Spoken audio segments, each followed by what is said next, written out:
Article 370 అంటే ఏంటి? బేసిక్గా జమ్మూ అండ్ కాశ్మీర్ అనేది భారతదేశంలో ఒక స్టేట్ మాత్రమే.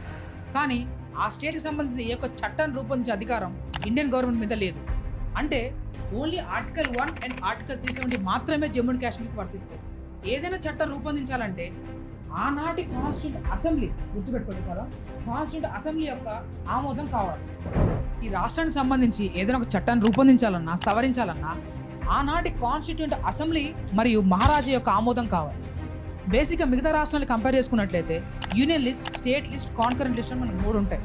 దాంట్లో యూనియన్ లిస్ట్ సంబంధించి ఏదైనా ఒక చట్టాన్ని రూపొందించాలంటే ఏ రాష్ట్రం యొక్క ఆమోదం అవసరం లేదు.